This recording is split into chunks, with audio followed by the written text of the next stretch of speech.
परमात्मा श्रीकृष्णेर बाणी गीता शास्त्र बस्तुत गुरु शिष्येर परस्पर कथोपकथन।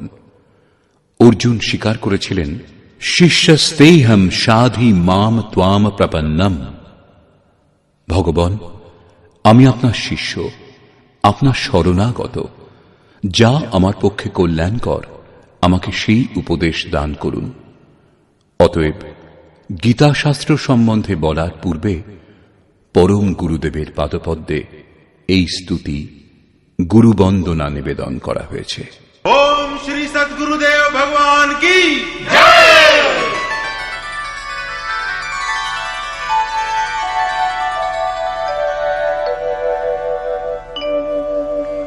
जय सद्गुरुदेवं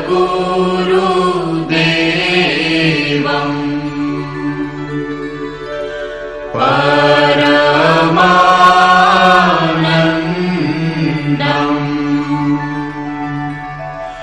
अमर शरीरम्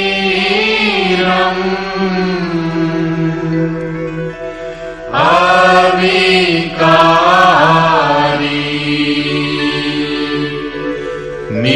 निरगुण निरमूलम्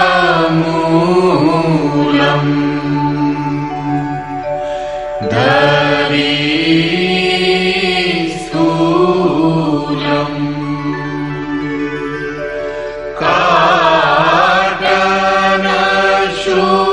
काटनशूलम्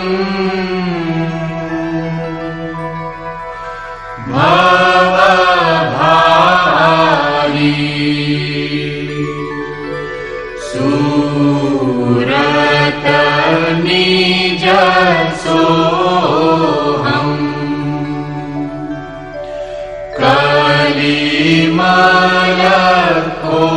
कलिमलकोऽहम् जनमन मोहन छविभारी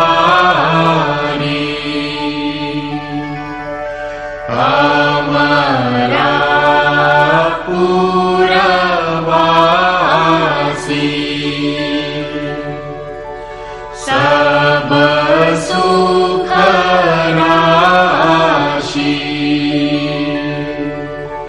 सदा एक रस निर्विकारी अनुभव गंभीरा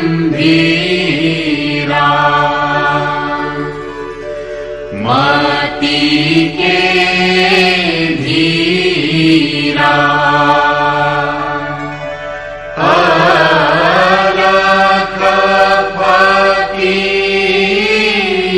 फकीरा अवतारी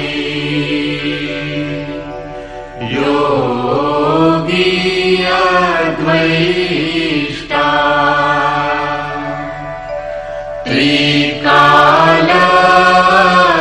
त्रिकालद्रष्टा केवल पद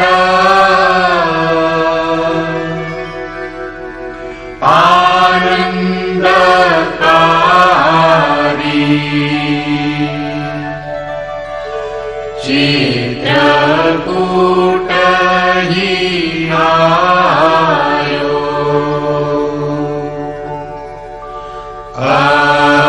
अद्वैत लखायो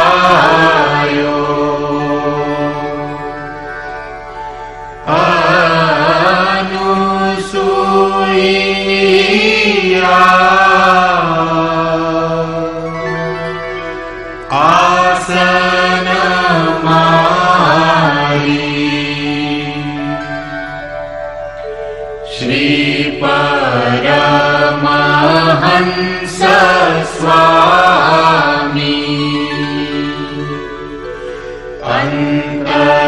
अंतर्यामी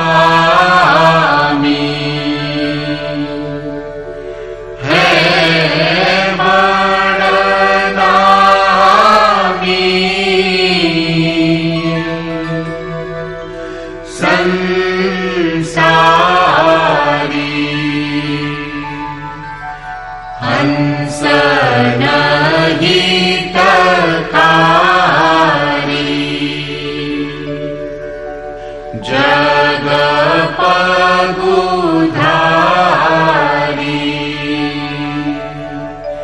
गर्व प्रहारी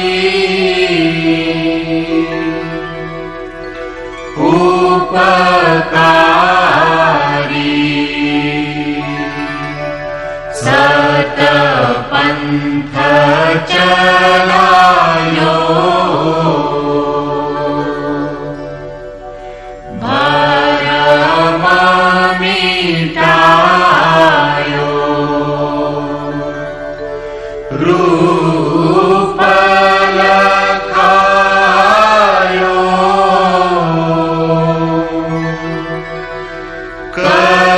करतारी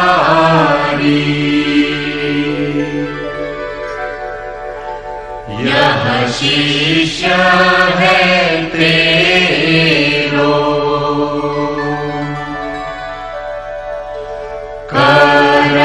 करतनी हो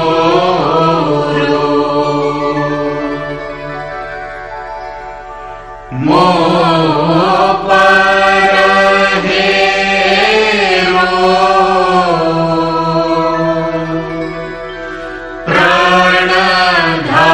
प्राणधारी जय सद्गुरुदेवम्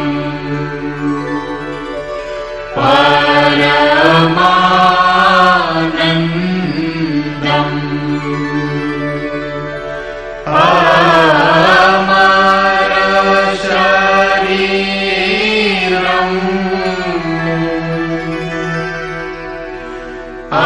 अविकारी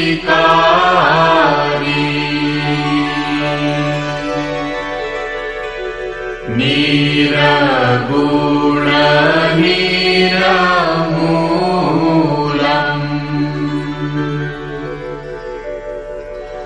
धरी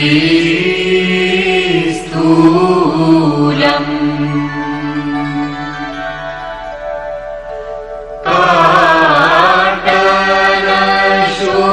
पाटलशूलम्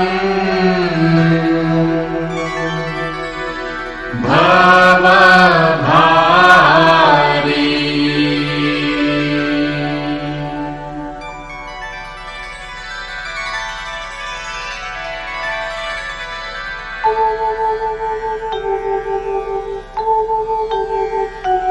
ओम जय गुरुदेव जय गुरुदेव जय गुरुदेव जय गुरुदेव ओम जय गुरुदेव जय गुरुदेव जय गुरुदेव जय गुरुदेव ओम जय गुरुदेव जय गुरुदेव जय गुरुदेव जय गुरुदेव।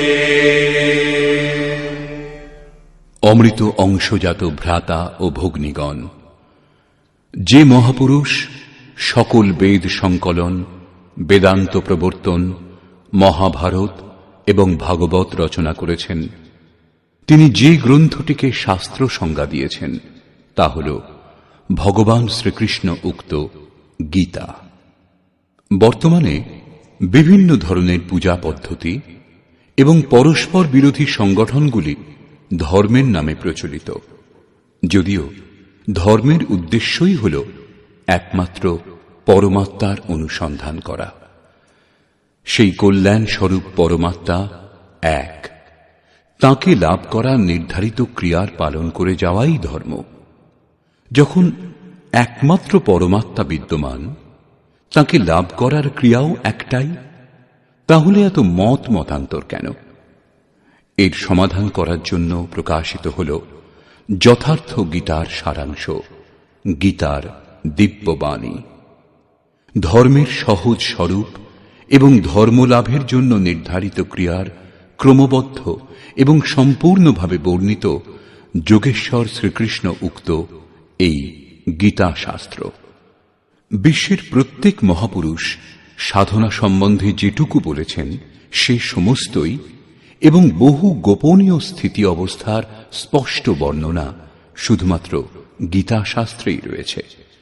গীতা সম্পূর্ণ মানব জাতির কল্যাণের নির্বিবাদ শাস্ত্র। মহাভারতে এই সংকেত দেওয়া হয়েছে যে যখন কৌরব ও পাণ্ডবগণের সেনা পরস্পরের সম্মুখীন হয়েছিল তখন সমস্ত নিশাচর কৌরবগণের অন্তরে এবং সমস্ত দেবতা পাণ্ডবগণের অন্তরে প্রবেশ করেছিলেন। এই বলে মহর্ষি ব্যাস স্পষ্ট করলেন যে গীতা শাস্ত্রের পাত্রগুলি হয় দেবতা না হয় অসুর। সকল পাত্রই এক একটি প্রতীক। অনাদিকাল ধরে প্রত্যেক ব্যক্তির অন্তরে দৈব এবং আসুরিক দুটি প্রবৃত্তি বিদ্যমান। দৈব শক্তির সাহায্যে মানুষ যখন আত্মস্বরূপের দিকে অগ্রসর হয় তখন কাম, ক্রোধ, রাগ, দেশ ইত্যাদি আসুরিক বৃত্তিগুলি বাধারূপে আক্রমণ করে। এগুলি অতিক্রম করে যাওয়াকেই বাস্তবে যুদ্ধ বলে। অর্জুন শ্রেয় লাভের জন্য ব্যাকুল ছিলেন। তাঁর দৃষ্টিতে শ্রেয় লাভের উপায় কুলধর্ম, পিণ্ডদান, বর্ণসংকর বর্জন, কুলক্ষয় থেকে রক্ষা পাওয়ার জন্য যুদ্ধ না করা ইত্যাদি ছিল। শুধুমাত্র এই শঙ্কাগুলির সমাধানের জন্য ভগবানকে 18 অধ্যায়ের গীতা শাস্ত্রের উপদেশ দান করতে হয়েছিল। অবশেষে জিজ্ঞাসা করেছিলেন, তোমার মোহ নাশ হয়েছে কি? অর্জুন স্বীকার করেছিলেন, ভগবান, আমার মোহ নাশ হয়েছে। এখন থেকে আমি সেইরূপ আচরণ করব যেরূপ ভগবান উপদেশ দান করেছেন। প্রকৃতপক্ষে এই সংশয় শুধু অর্জুনেরই ছিল তা নয়, এই সংশয় মানুষ মাত্রেরই যে হিতকর কোনটি, কোন উপায়ে শ্রেয় লাভ হবে। সেই জন্য স্ত্রী, পুরুষ, আবাল বৃদ্ধ বনিতা সকল মানুষের জন্য গীতা শাস্ত্রের 18টি অধ্যায়ের অনুশীলন এবং নিয়মিত পাঠ নিতান্ত আবশ্যক, যাতে ব্রহ্মবিদের স্মরণ অব্যাহত থাকে এবং শিশুদের অন্তরেও কল্যাণকর সংস্কারের সৃজন সম্ভব হয়।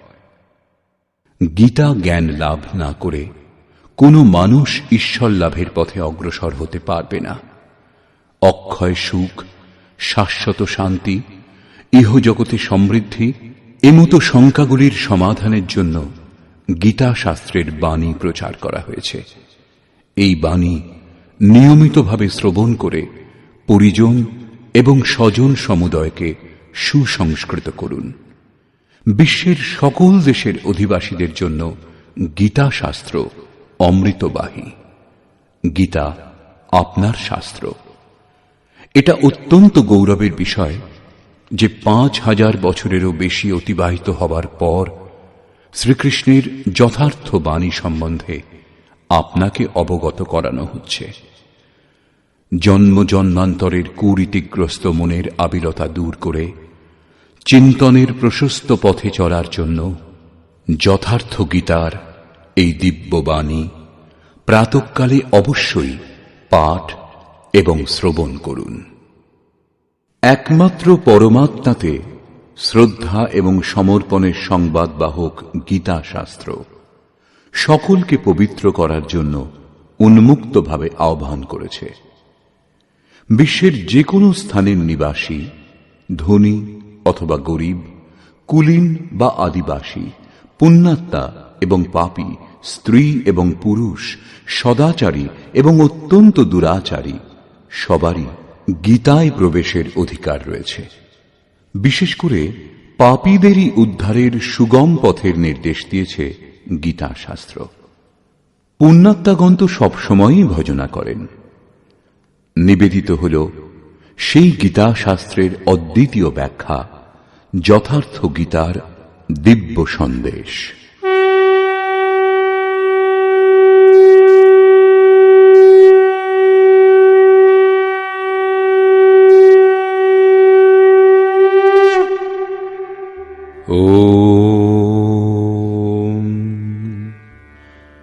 শ্রী পরমাত্মনে নমঃ।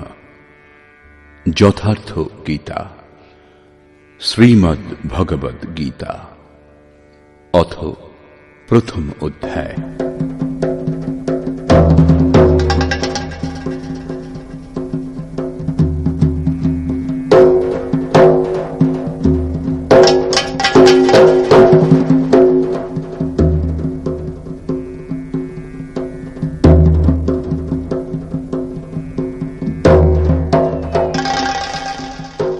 ধৃতরাষ্ট্র উবাচ।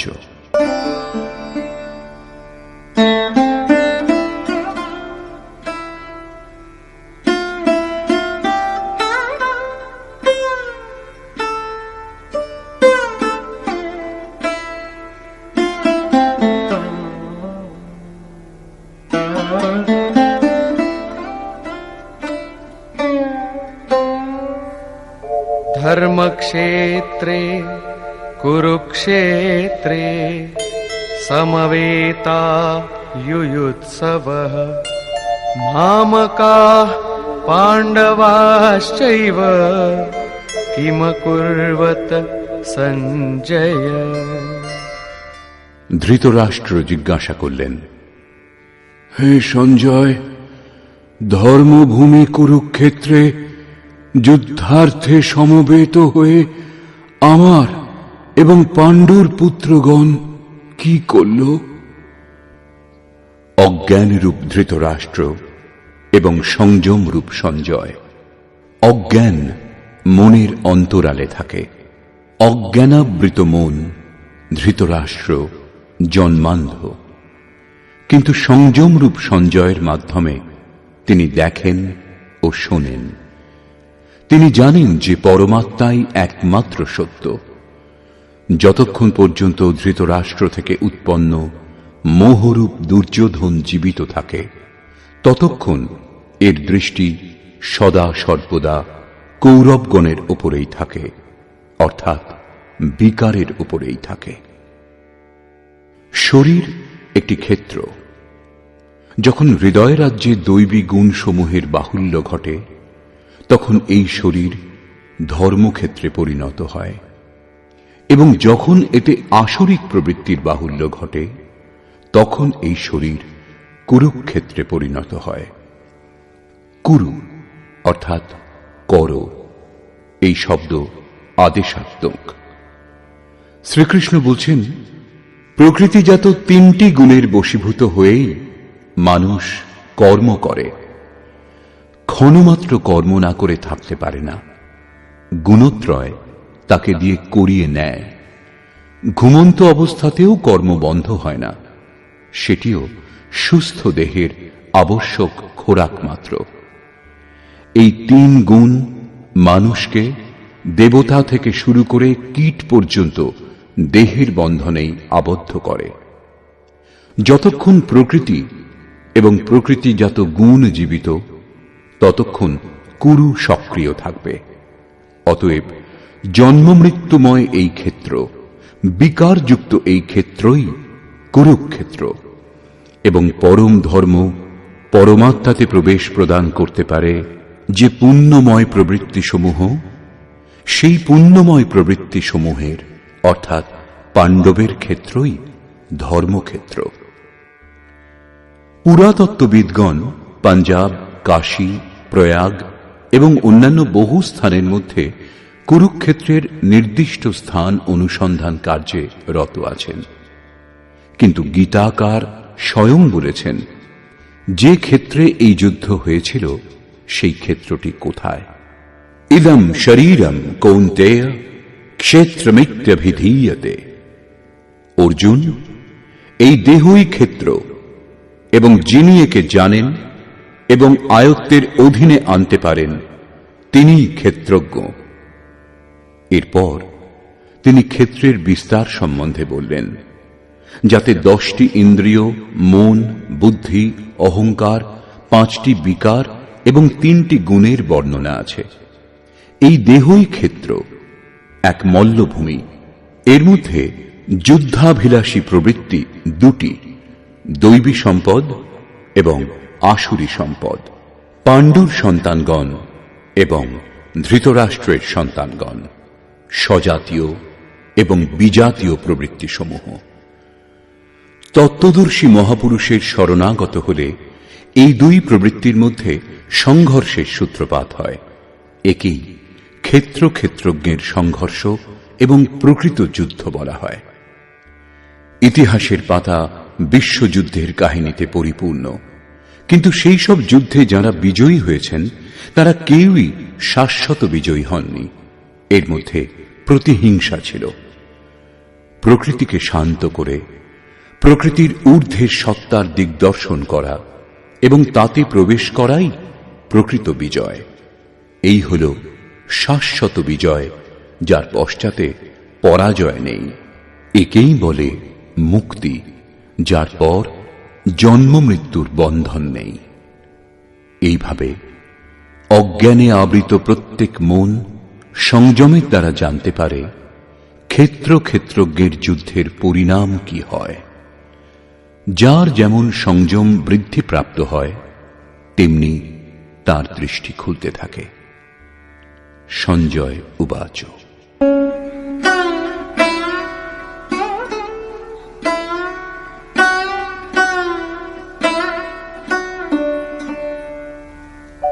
दृष्ट्वा तु पाण्डवानीकम् व्यूढम् दुर्योधनस्तदा आचार्यमुपसङ्गम्य राजा वचनमब्रवीत्। সেই সময় রাজা দুর্যোধন ব্যূহ রচনাযুক্ত পাণ্ডবগণের সেনাকে দেখে দ্রোণাচার্যের কাছে গিয়ে এই কথা বললেন। দ্বৈতের আচরণই দ্রোণাচার্য। যখন অনুভব হয় যে পরমাত্মা থেকে আমরা পৃথক, একেই বলে দ্বৈতবোধ, তখনই তাকে লাভ করার জন্য ব্যাকুলতা জেগে ওঠে। তখনই আমরা গুরুর খোঁজে বেরিয়ে পড়ি। দুই প্রবৃত্তির মধ্যে একেই প্রাথমিক গুরু বলা যেতে পারে, যদিও পরে যোগেশ্বর শ্রীকৃষ্ণই সদ্গুরু হবেন, যিনি যোগের পূর্ণ স্থিতি প্রাপ্ত মহাপুরুষ। রাজা দুর্যোধন আচার্যের কাছে যান। মোহরূপ দুর্যোধন, মোহই সকল ব্যাধির মূল ও রাজা। দুর্যোধন দূর অর্থাৎ দূষিত, যৌধন অর্থাৎ সেই ধন। আত্মিক সম্পত্তি স্থির সম্পত্তি, তাতে যে আবিলতা সৃষ্টি করে তা মোহ। এই মোহ প্রকৃতির দিকে আকৃষ্ট করে এবং প্রকৃত জ্ঞানের জন্য প্রেরণাও প্রদান করে। মোহ আছে বলেই জানার প্রশ্নও আছে, অন্যথা সকলই পূর্ণ। অতএব ব্যূহ রচনাযুক্ত পাণ্ডবগণের সেনাকে দেখে, অর্থাৎ পুণ্যজাত স্বজাতীয় বৃত্তিসমূহকে সংগঠিত দেখে মোহরূপ দুর্যোধন প্রথম গুরু দ্রোণের কাছে গিয়ে বললেন, पश्यैताम् पाण्डुपुत्राणाम् आचार्यमहतीम् च मूम् व्यूढाम् द्रुपदपुत्रेण तव शिष्येण धीमता। হে আচার্য, আপনার বুদ্ধিমান শিষ্য দ্রুপদ পুত্র ধৃষ্টদ্যুম্ন দ্বারা বুহাকার রচিত পাণ্ডুপুত্রগণের এই বিপুল সৈন্য সমাবেশ দর্শন করুন। শাশ্বত অচল পদে আস্থা রাখতে পারে যে দৃঢ় মন, তাকে বলে ধৃষ্টদ্যুম্ন। একেই বলে পুণ্যময় প্রবৃত্তি সমূহের নায়ক। সাধন কঠিন ন মন কর টেকা। সাধন কঠিন নয়, মন দৃঢ় হওয়া কঠিন।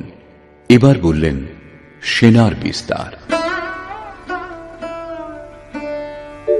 अत्र शूरा महेश्वासा भीमार्जुनसमायुधि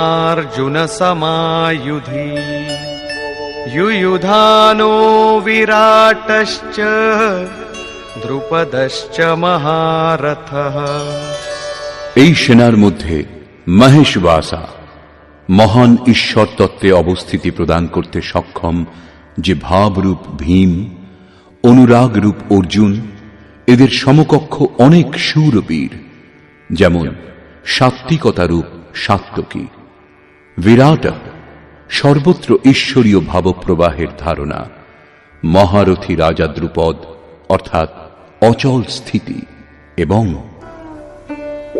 धृष्टकेतुश्चेकितानः काशीराजश्च वीर्यवान् पुरुजित् कुन्तिभोजश्च शैब्यश्च नरपुङ्गवः।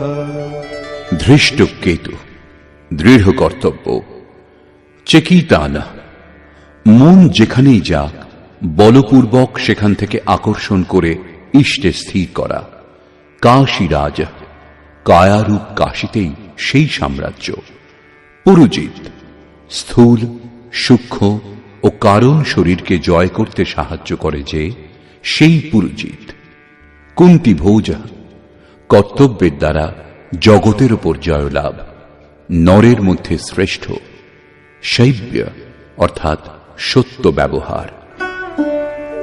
युधामन्युश्च विक्रान्तः उत्तमौजाश्च वीर्यवान् सौभद्रो द्रौपदेयाश्च सर्व एव महारथाः। এবং পরাক্রমশালী যুধামন্যু, যুদ্ধের অনুরূপ মনের বোধ, উত্তমৌজাহ শুভকামনায় মগ্ন সুভদ্রা পুত্র অভিমন্যু। শুভ আধার লাভ হলে মন ভয়মুক্ত হয়ে যায়। এরূপ শুভ আধার প্রাপ্ত অভয় মন ধ্যানরূপ দ্রৌপদীর পঞ্চপুত্র, বাৎসল্য, লাবণ্য, সহৃদয়তা, সৌম্যতা, স্থিরতা। এরা সকলেই এক একজন মহারথী। সাধন পথে সম্পূর্ণ যোগ্যতার সঙ্গে চলার শক্তি এরাই যোগায়।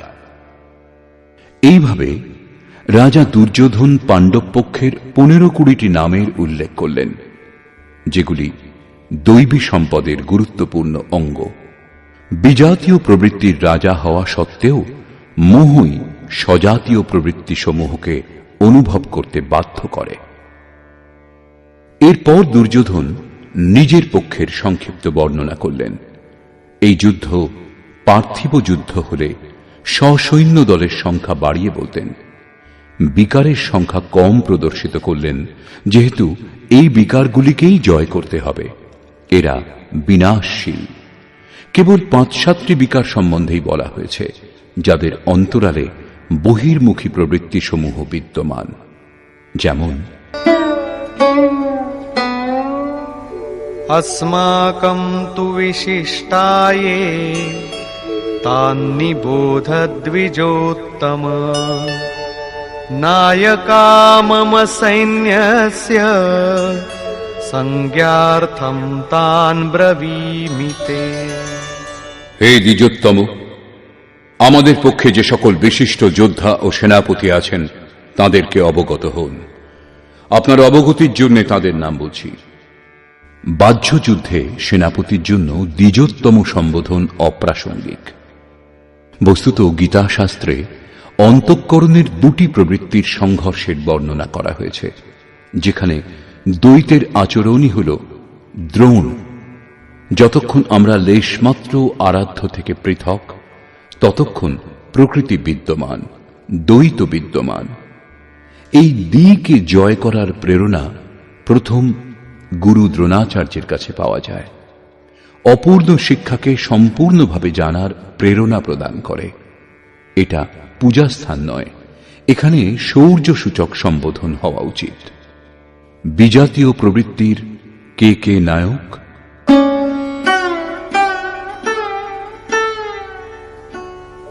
भवान् भीष्मश्च कर्णश्च कृपश्च समितिञ्जयः अश्वत्थामा विकर्णश्च सौमदत्तिस्तथैव च। একজন স্বয়ং আপনি, অর্থাৎ দ্বৈতের আচরণ রূপ দ্রোণাচার্য। ভ্রমরূপ পিতামহ ভীষ্মও আছেন। এই বিকারসমূহ ভ্রম থেকে উৎপন্ন হয়, শেষ পর্যন্ত জীবিত থাকে। তাই পিতামহ সম্পূর্ণ সেনার মৃত্যুর পরেও জীবিত ছিলেন। শরশয্যায় অচৈতন্য অবস্থাতে ছিলেন, তবুও জীবিত ছিলেন। একেই বলে ভ্রমরূপ ভীষ্ম। ভ্রম শেষ পর্যন্ত বেঁচে থাকে। এইরূপ বিজাতীয় কর্মরূপ কর্ণ এবং সংগ্রাম বিজয়ী কৃপাচার্য। সাধন অবস্থায় সাধক অন্যের প্রতি যে কৃপার আচরণ করেন, সেই কৃপাকেই কৃপাচার্য বলে।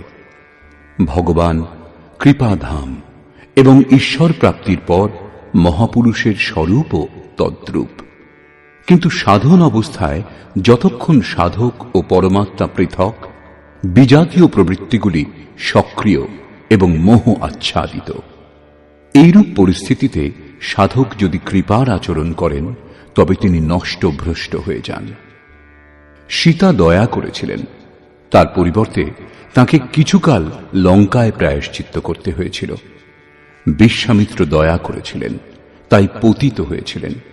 যোগসূত্রকার মহর্ষি পতঞ্জলিও এই কথাই বলেছেন, তে সমাধা উপসর্গা ব্যুত্থানে সিদ্ধয়ঃ, অর্থাৎ ব্যুত্থানকালে যোগলব্ধ শক্তি প্রকট হয়।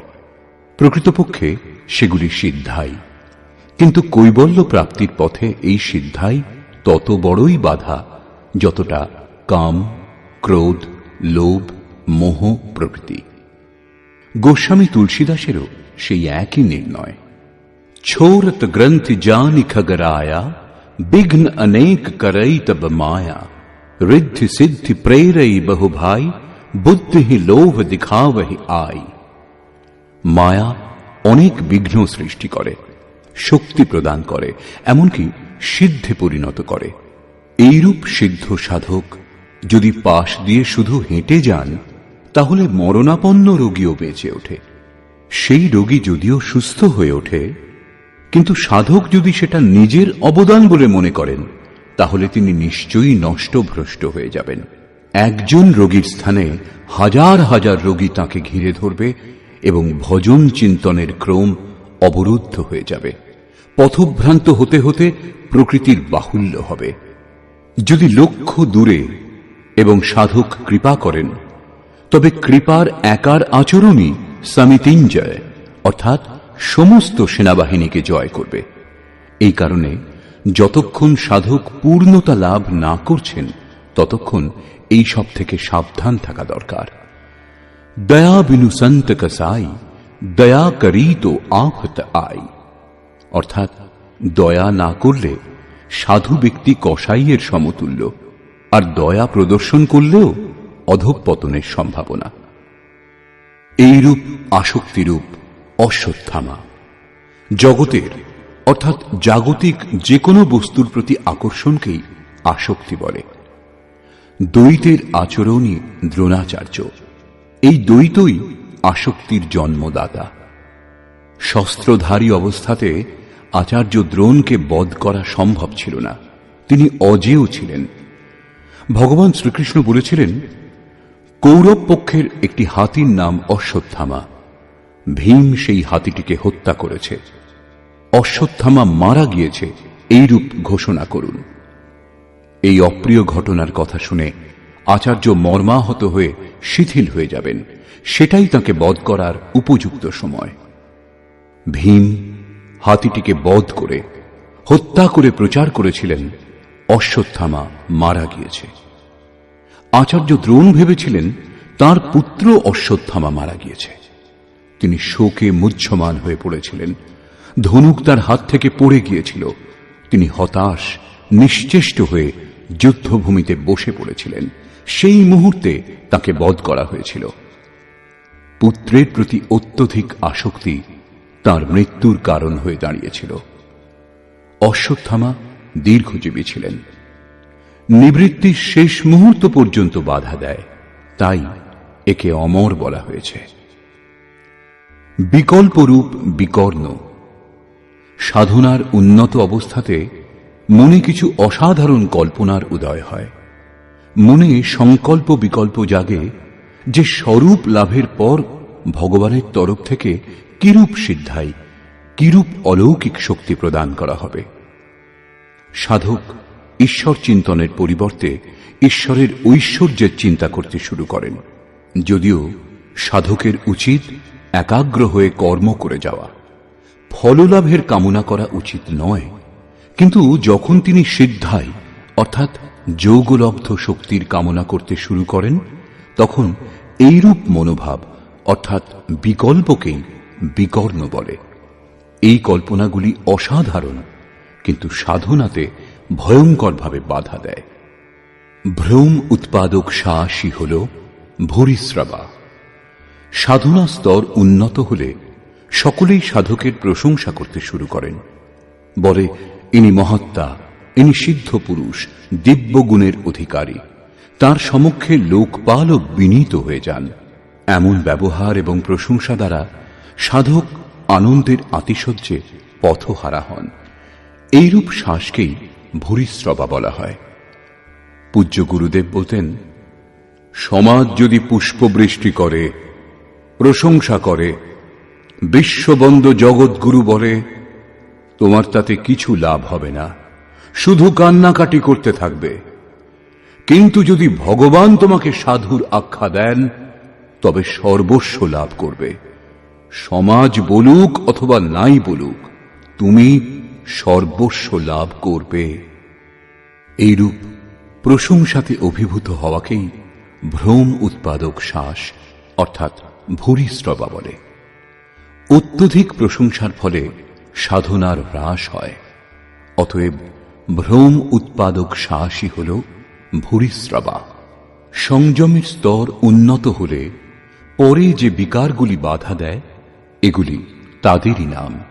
আসক্তিরূপ অশ্বত্থামা, বিকল্পরূপ বিকর্ণ এবং ভ্রমপূর্ণ শ্বাস ভূরিশ্রবা। এরা সকলেই বহির্মুখী প্রবাহের নায়ক।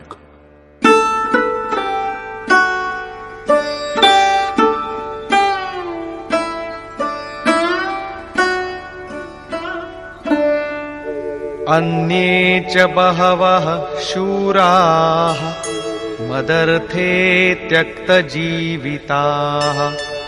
नानाशस्त्रः प्रहरणाः सर्वे युद्धविशारदाः।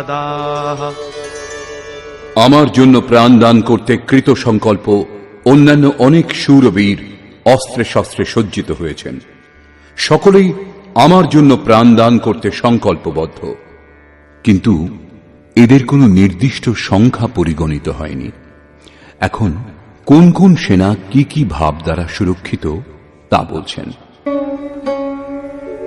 অপর্যাপ্তম তদস্মাকং বলম ভীষ্মাভিরক্ষিতম পর্যাপ্তম ত্বিদমেতেষাম বলম ভীমাভিরক্ষিতম।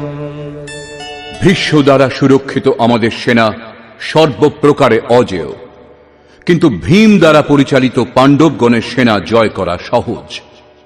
পর্যাপ্ত এবং অপর্যাপ্তের মতো সংশ্লিষ্ট শব্দের প্রয়োগ দুর্যোধনের আশঙ্কাই ব্যক্ত করছে। অতএব দেখতে হবে যে ভীষ্ম কোন সত্তা যার উপর কৌরব সেনা নির্ভরশীল, এবং ভীম কোন সত্তা যার উপর অর্থাৎ যে দৈবী সম্পদের উপর সম্পূর্ণ পাণ্ডব নির্ভরশীল। দুর্যোধন এবার নিজের সুব্যবস্থার জন্য নির্দেশ দিলেন। अयनेषु च सर्वेषु यथा भागमवस्थिताः भीष्ममेवाभिरक्षन्तु भवन्तः सर्व एव हि। এক্ষণে আপনারা সকলেই ব্যূহ সমূহের প্রবেশ দ্বারে স্ব স্থানে অবস্থিত হয়ে পিতামহ ভীষ্মকেই সকল দিক থেকে রক্ষা করুন। যদি ভীষ্ম জীবিত থাকেন তাহলে আমরা অজেয়। সেই জন্য আপনারা সকলে পাণ্ডবগণের সঙ্গে যুদ্ধ না করে কেবল ভীষ্মকেই রক্ষা করুন। কেমন যোদ্ধা ছিলেন ভীষ্ম, যিনি স্বয়ং নিজেকে রক্ষা করতে অক্ষম? কৌরব সেনাকে তার রক্ষার ব্যবস্থা করতে হচ্ছিল। এটা কোনো বাহ্য যুদ্ধ নয়, ভ্রমই ভীষ্ম। যতক্ষণ ভ্রম বিদ্যমান ততক্ষণ বিজাতীয় প্রবৃত্তিগুলি অর্থাৎ কৌরব অজেয়। অজেয় শব্দের অর্থ এই নয় যে অজেয়কে জয় করা যায় না। অজেয়র অর্থ হল দুর্জয়, একে জয় করা কষ্টসাধ্য। মহা অজয় সংসার রিপু जीति सकई सो वीर।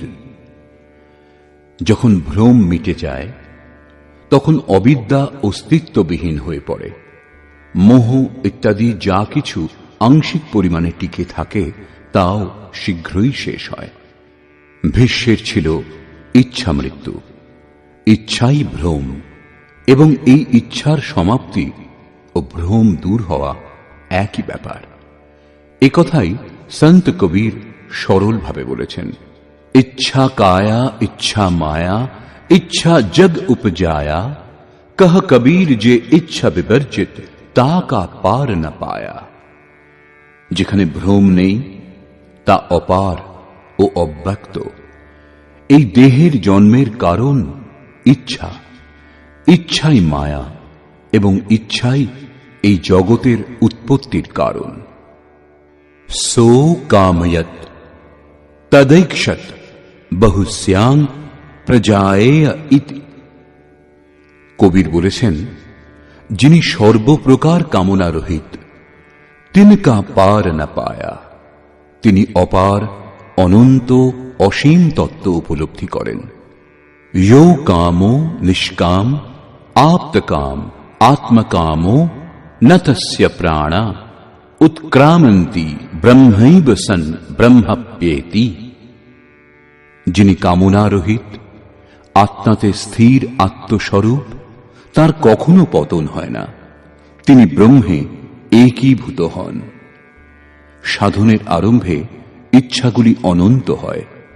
এই অনন্ত ইচ্ছার শেষ হতে হতে অবশেষে পরমাত্মা প্রাপ্তির শেষ ইচ্ছা বাকি থাকে। যখন এই ইচ্ছাও পূর্ণ হয় তখন ইচ্ছার বিলুপ্তি ঘটে। যদি এর থেকেও শ্রেষ্ঠ কোনো বস্তুর অস্তিত্ব থাকত তাহলে তা লাভ করার ইচ্ছা অবশ্যই জেগে উঠত।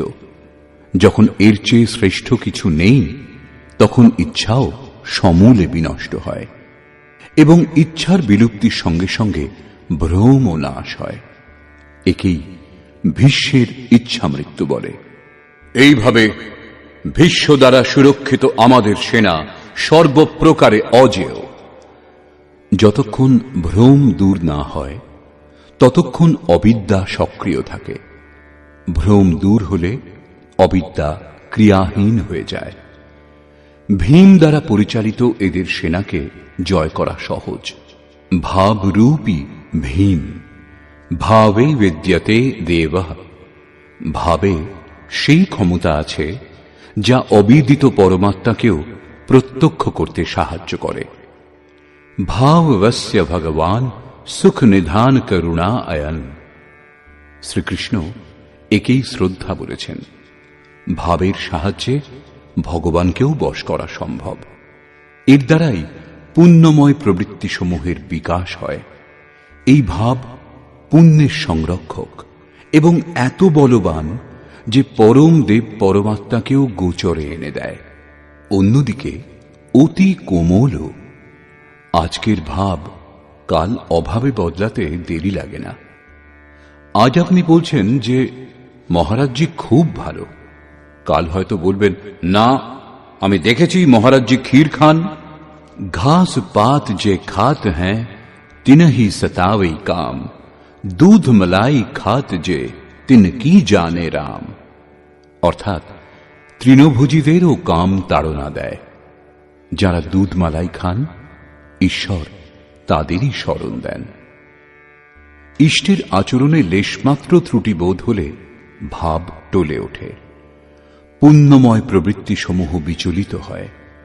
ইষ্টের সঙ্গে যে সম্বন্ধ তা ছিন্ন হয়। তাই ভীম দ্বারা রক্ষিত তাদের সেনা জয় করা সহজ। মহর্ষি পতঞ্জলিরও সেই একই নির্ণয়। স তু দীর্ঘকাল নৈরন্তর্য সৎকারা সেবিত দৃঢ়ভূমি। অর্থাৎ দীর্ঘকাল পর্যন্ত নিরন্তর শ্রদ্ধা ভক্তিপূর্বক সাধন করে গেলেই অভ্যাস দৃঢ় হয়।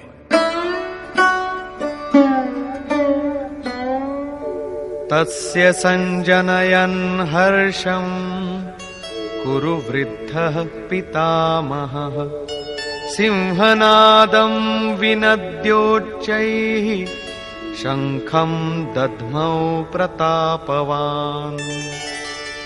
এই প্রকার সকলেই নিজেদের শক্তি নির্ণয় করে শঙ্খধ্বনি করলেন। এই শঙ্খধ্বনি হল পাত্রের পরাক্রমের ঘোষণা। যুদ্ধ জয়ের পর কোন পাত্র আপনাকে কি দেবে?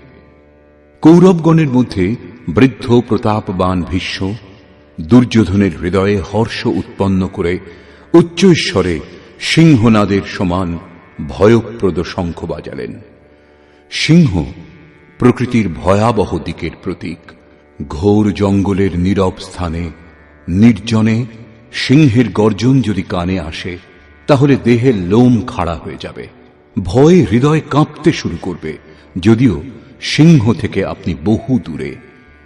ভয় প্রকৃতিজাত, পরমাত্মায় তার স্থান নেই, কারণ পরমাত্মা অভয় সত্তা। ভ্রমরূপ ভীষ্ম বিজয়ী হলে প্রকৃতির যে ভয়ারণ্যের মধ্যে আপনি আছেন, তার থেকেও ভয়ঙ্কর ভয়ের আবরণ আপনাকে ঢেকে ফেলবে। ভয়ের আরো একটি স্তর বৃদ্ধি পাবে, ভয়ের আবরণ আরো ঘন হয়ে উঠবে। এছাড়া ভ্রম আর কিছু দিতে পারে না। অতএব প্রকৃতি থেকে নিবৃত্তি গন্তব্যে যাওয়ার পথ। সংসারে প্রবৃত্তি প্রতারণা করে, ঘোর অন্ধকারময়।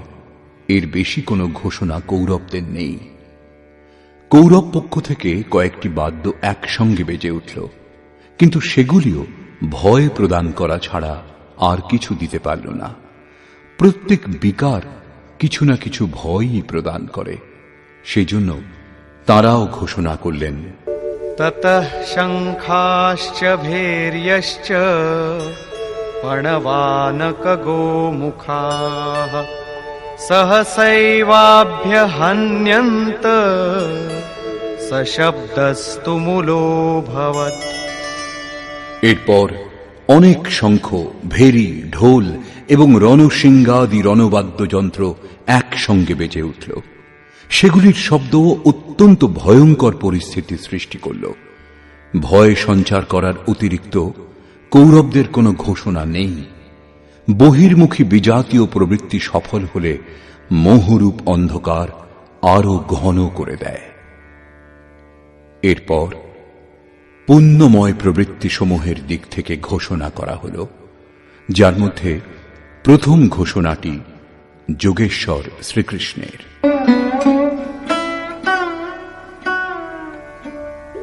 ततः श्वेतैर्हयैर्युक्ते महति स्यन्दने स्थितौ माधवः पाण्डवश्चैव दिव्यौ शङ्खौ प्रदध्मतु। অতঃপর শ্বেতাশ্বযুক্ত, অর্থাৎ যাতে বিন্দুমাত্র কালিমা বা দোষ ছিল না, শ্বেতবর্ণ সাত্ত্বিক এবং নির্মলতার প্রতীক মহতি স্যন্দনে উত্তম রথে উপবিষ্ট যোগেশ্বর শ্রীকৃষ্ণ এবং অর্জুনও অলৌকিক শঙ্খ বাজালেন। অলৌকিকের অর্থ লোকাতীত। মৃত্যুলোক, দেবলোক, ব্রহ্মলোক, জন্ম মৃত্যুর ভয় যত দূর পর্যন্ত, সেই সমস্ত লোকের অতীত পারলৌকিক, পারমার্থিক স্থিতি প্রদান করার ঘোষণা যোগেশ্বর শ্রীকৃষ্ণ করলেন। সোনা, রূপ অথবা কাঠের রথ ছিল না, সেই রথ অলৌকিক ছিল, সেই শঙ্খ অলৌকিক ছিল। অতএব ঘোষণাও অলৌকিক। একমাত্র ব্রহ্মলোক সমস্ত লোকের ঊর্ধ্বে স্থিত। সরাসরি ব্রহ্মলোকের সঙ্গে সম্পর্ক স্থাপন করাবার ঘোষণা করলেন। কি রূপে তিনি এই স্থিতি প্রদান করবেন? पाञ्चजन्यं ऋषिकेशो देवदत्तं धनञ्जयः पौण्ड्रं दध्मौ महाशङ्खं भीमकर्मावृकोदरः ঋষিকেশ, যিনি হৃদয়ের সর্বস্বের জ্ঞাতা, সেই শ্রীকৃষ্ণ পাঞ্চজন্য শঙ্খ বাজালেন। পাঁচটি জ্ঞানেন্দ্রিয়কে অর্থাৎ শব্দ, স্পর্শ, রূপ, রস, গন্ধ, পঞ্চতন্মাত্রার রসে জড়িয়ে স্বজন অর্থাৎ ভক্তের শ্রেণীতে দাঁড় করাবার ঘোষণা করলেন। ভয়ঙ্করভাবে ভ্রান্ত ইন্দ্রিয়সমূহকে সংযত করে সেবকের শ্রেণীতে দাঁড় করানো হৃদয়ের প্রেরক সদ্গুরুর কৃপা। শ্রীকৃষ্ণ যোগেশ্বর সদ্গুরু ছিলেন। শিষ্যস্তেহং, ভগবান আমি আপনার শিষ্য। বাহ্য বিষয়বস্তুকে ত্যাগ করে ধ্যানে ইষ্টের অতিরিক্ত অন্য কিছু দেখা, শোনা ও স্পর্শ না করা সদ্গুরুর প্রভাব সঞ্চারণের উপর নির্ভর করে। দেবদত্যম ধনঞ্জয়, দৈবী সম্পত্তিকে অধীনে করে যে অনুরাগ, সেই অনুরাগই অর্জুন। ইষ্টের অনুরূপ শ্রদ্ধা, যাতে বিরহ, বৈরাগ্য ও অশ্রুপাত হয়। যেমন গদগদ গিরা নয়ন বহ নীরা, রোমাঞ্চ হয় যখন অন্তরে ইষ্ট ছাড়া অন্য কোনো বিষয়বস্তুর লেশমাত্র সংঘর্ষ হয় না, তখন এই অবস্থাকে অনুরাগ বলা হয়। এত দূর সফল হবার পরেই দৈবী সম্পদের ওপর প্রভুত্ব লাভ করা সম্ভব, যা পরম দেব পরমাত্মাতে একীভূত হতে সাহায্য করে। এর আরেক নাম ধনঞ্জয়। এক ধন পার্থিব সম্পত্তি, যা দিয়ে শরীর নির্বাহের ব্যবস্থা করা হয়। আত্মার সঙ্গে এর কোনো সম্বন্ধ নেই। এছাড়া স্থির আত্মিক সম্পত্তি নিজ সম্পত্তি। বৃহদারণ্যকোপনিষদে যাজ্ঞবল্ক্য মৈত্রেয়ীকে এই উপদেশ দিলেন, ধনসম্পন্ন পৃথিবীর স্বামিত্ব দ্বারাও অমৃতত্বের প্রাপ্তি সম্ভব নয়। এর উপায় হল আত্মিক সম্পত্তি। ঘোর কর্মা ভীম পৌণ্ড্র অর্থাৎ প্রীতি নামক মহাশঙ্খ বাজালেন। ভাবের উদ্গম এবং নিবাস স্থান হৃদয়, তাই এর আরেক নাম বৃকোদর। আপনাদের ভাব, স্নেহ ছোটদের প্রতি স্বভাবতই থাকে, কিন্তু সেই স্নেহ উৎপন্ন হয় আপনাদের হৃদয়ে, যা গিয়ে মূর্ত হয় ছোটদের প্রতি। এই ভাব অগাধ এবং মহাবলশালী। ভীম প্রীতি নামক শঙ্খ বাজালেন। এই প্রীতি ভাবের মধ্যেই নিহিত, তাই ভীম বাজালেন পৌণ্ড্র অর্থাৎ প্রীতি নামক মহাশঙ্খ। ভাব অত্যন্ত শক্তিশালী, কিন্তু প্রীতির মাধ্যমে তা সঞ্চার হয়। हर व्यापक सर्वत्र समाना प्रेम ते प्रकट हो ही मैं जाना, অর্থাৎ ঈশ্বর সর্বত্র সমান রূপেই বিদ্যমান, কিন্তু তাকে প্রকট করতে হলে চাই হৃদয়ে বিরহ, বৈরাগ্য এবং উৎকট প্রেম। অনন্ত বিজয়ম রাজা কুন্তী পুত্র যুধিষ্ঠিরঃ নকুলঃ সহদেবশ্চ সুঘোষমণিপুষ্পকৌ। কুন্তিপুত্র রাজা যুধিষ্ঠির অনন্ত বিজয় নামক শঙ্খ বাজালেন। কর্তব্যরূপ কুন্তি এবং ধর্মরূপ যুধিষ্ঠির। ধর্মে স্থির থাকলেই অনন্ত বিজয়ম, অনন্ত পরমাত্মাতে স্থিতি লাভ হবে। যুদ্ধে স্থিরঃ স যুধিষ্ঠিরঃ। প্রকৃতি পুরুষ ক্ষেত্র ক্ষেত্রজ্ঞের সংঘর্ষে স্থির থাকেন, অত্যন্ত দুঃখেও বিচলিত হন না। তবেই একদিন যিনি অনন্ত, যার অন্ত নেই, সেই পরম তত্ত্ব পরমাত্মাকে লাভ করতে সক্ষম হন। নিয়মরূপ নকুল সুঘোষ নামক শঙ্খ বাজালেন। যেমন যেমন নিয়ম কঠোর হবে, তেমন তেমন অশুভ লক্ষণগুলি বিলয় হয়ে যাবে এবং শুভ পরিস্থিতির উদয় হবে। সৎসঙ্গরূপ সহদেব মণিপুষ্পক নামক শঙ্খ বাজালেন। মনীষীগণ প্রত্যেক শ্বাসকে বহুমূল্য মণির আখ্যা দিয়েছেন। হীরা জৈসে শ্বাসা বাতোं में बीती যায়।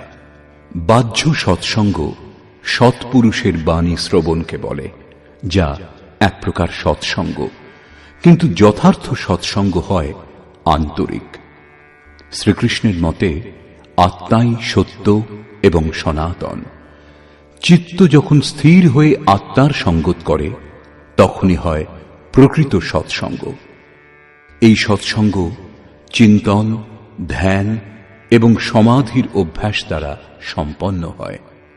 যেমন যেমন সত্যের সান্নিধ্যে স্মৃতি স্থির হবে, তেমন তেমন এক একটি শ্বাসের উপর নিয়ন্ত্রণ হতে থাকবে। ইন্দ্রিয়গুলির সঙ্গে মৌন নিরুদ্ধ হয়ে আসবে। এই প্রকার যখন সম্পূর্ণরূপে নিরুদ্ধ হবে, তখনই বস্তু লাভ হবে। বাদ্যযন্ত্রের মতো আত্মার ধ্বনির সঙ্গে চিত্তের ধ্বনি মিলিয়ে সঙ্গত করাই যথার্থ সৎসঙ্গ। বাহ্য মণি কঠোর হয়, কিন্তু শ্বাসরূপ মণি পুষ্প থেকেও কোমল।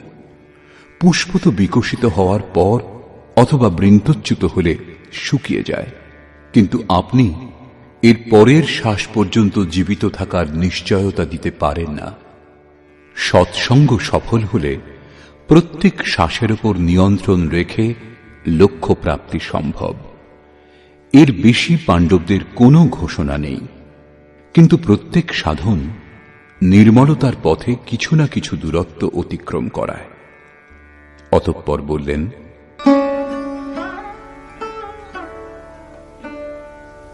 काश्यश्च परमेश्वासः शिखण्डी च महारथः धृष्टद्युम्नो विराटश्च सात्यकिश्चापराजितः। কায়ারূপ কাশী। পুরুষ যখন চারিদিক থেকে মন ও ইন্দ্রিয় সমূহকে সংযত করে কায়াতেই কেন্দ্রিত করেন, তখন পরমেশ্ববাসঃ পরম ঈশে বাস করার অধিকারী হন। পরম ঈশ্বর তত্ত্বে অবস্থান দিতে সক্ষম কায়াকেই কাশী বলে। কায়াতেই পরম ঈশ্বরের নিবাস। পরমেশ্ববাসের অর্থ শ্রেষ্ঠ ধনুর্ধারী নয়, পরন্তু পরম ঈশ বাস। শিখাসূত্রের ত্যাগই শিখণ্ডী। সাধনাপথের কিছু ভ্রান্ত ব্যক্তিরা আজকাল মুণ্ডিত মস্তকে সূত্রের নামে গলার উপবিদ খুলে রাখে, অগ্নি ত্যাগ করে এবং একেই সন্ন্যাস বলে। এই ধারণা সম্পূর্ণ ভুল। বস্তুত শিখা লক্ষ্যের প্রতীক, যেখানে আপনাকে পৌঁছতে হবে, এবং সূত্র সংস্কারের প্রতীক। যতক্ষণ পরমাত্মার প্রাপ্তি না হয়, ততক্ষণ সংস্কারের সূত্রপাত হতেই থাকে। ততক্ষণ ত্যাগ কোথায়? কি প্রকার সন্ন্যাস? এখনো তো তিনি পথিক। যখন প্রাপ্য বস্তুর প্রাপ্তি হয়, পূর্বে সমস্ত সংস্কারের সূত্র ছিন্ন হয়। এইরূপ অবস্থাতে সম্পূর্ণরূপে ভ্রম মিটে যায়। সেই জন্যই শিখণ্ডী ভ্রমরূপে ভীষ্মের বিনাশ করে। শিখণ্ডী চিন্তন পথের বিশিষ্ট যোগ্যতারূপ মহারথীকে বলে। ধৃষ্টদ্যুম্ন দৃঢ় ও অচল মন এবং বিরাট, সর্বত্র বিরাট ঈশ্বরের প্রসার দেখার ক্ষমতা, এইসবই হল দৈব সম্পদের প্রমুখ গুণ। সাত্ত্বিক, তাই সাত্ত্বিকী। সত্য চিন্তনের প্রবৃত্তি, অর্থাৎ যদি সাত্ত্বিকতা বিদ্যমান থাকে, তাহলে আর পতনের সম্ভাবনা থাকে না। এই সংঘর্ষে পরাজয় হতে দেয় না। দ্রুপদো দ্রৌপদেয়াশ্চ সর্বশঃ পৃথিবীপতে সৌভদ্রশ্চ মহাবাহুঃ শঙ্খান দধ্মুঃ পৃথক পৃথক। অচল পদে প্রতিষ্ঠা দাতা দ্রুপদ এবং ধ্যানরূপ দ্রৌপদীর পঞ্চপুত্র সহৃদয়তা, বাৎসল্য, লাবণ্য, সৌম্যতা এবং স্থিরতা।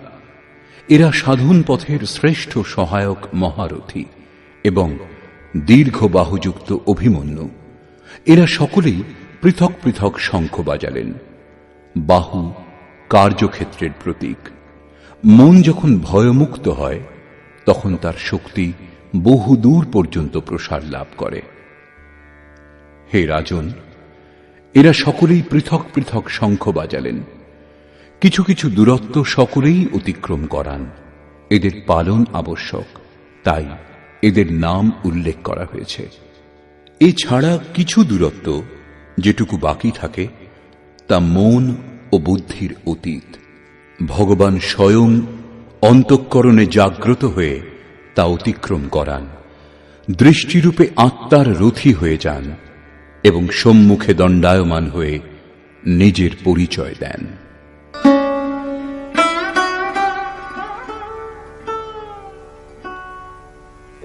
सघोषोधार्तराष्ट्राणाम् हृदयानि व्यदारयत् नभश्च पृथिवीं चैव तुमुलो व्यनुनादयन्।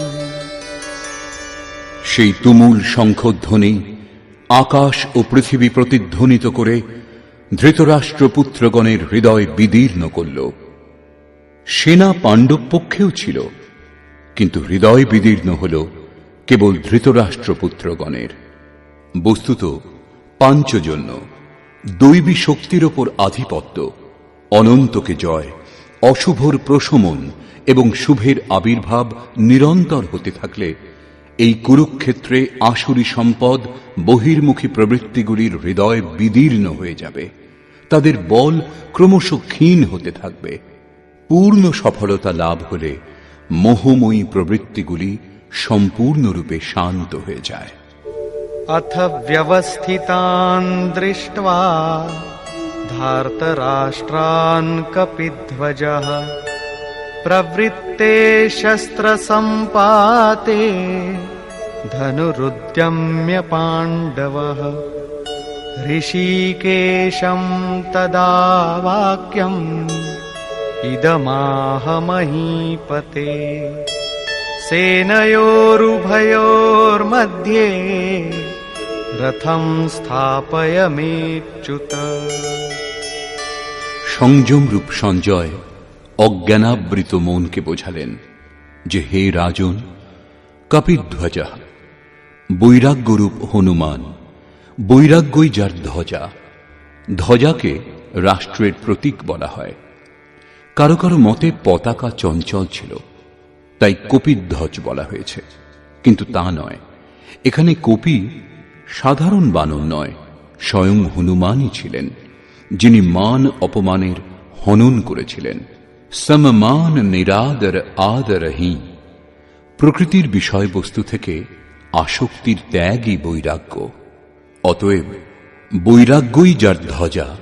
সেই অর্জুন ব্যবস্থিত রূপে ধৃতরাষ্ট্রের পুত্রগণকে দাঁড়িয়ে থাকতে দেখে শস্ত্র চালনার মুহূর্তে ধনুক তুলে ঋষিকেশম, যিনি হৃদয়ের সর্বস্বের জ্ঞাতা, সেই যোগেশ্বর শ্রীকৃষ্ণকে বললেন, হে অচ্যুত, অর্থাৎ যিনি কখনো চ্যুত হন না, আমার রথ উভয় সেনার মধ্যে স্থাপন করুন। এখানে সারথীকে আদেশ দেওয়া নয়, ইষ্টের অর্থাৎ সদ্গুরুর প্রতি অনুরোধ করা হয়েছে। কেন স্থাপন করবেন? यावदेतान्निरीक्षेऽहम् योद्धुकामानवस्थितान् कैर्मया सह योद्धव्यम् अस्मिन् रणसमुद्यमे। যতক্ষণ আমি যুদ্ধার্থে অবস্থিত এদের উত্তম রূপে নিরীক্ষণ না করি যে এই মহারণে আমাকে কাদের সঙ্গে যুদ্ধ করতে হবে এবং কে কে আমার সঙ্গে যুদ্ধ করার যোগ্য। योत्स्यमानानवेक्षेऽहम् य एतेऽत्र समागताः धार्तराष्ट्रस्य दुर्बुद्धेर् युद्धे प्रियचिकीर्षवः। দুর্বুদ্ধি দুর্যোধনের হিতকামী যে সকল রাজাগণ যুদ্ধ করার জন্য এখানে উপস্থিত হয়েছেন তাদের আমি দেখতে চাই, সেই জন্য রথ স্থাপন করুন। মোহরূপ দুর্যোধন, মোহমুগ্ধ প্রবৃত্তিসমূহের হিতাকাঙ্ক্ষী যে সকল রাজাগণ যুদ্ধ করবার জন্য এখানে উপস্থিত হয়েছেন তাদেরকে আমি দেখে নিই। সঞ্জয় উবাচ।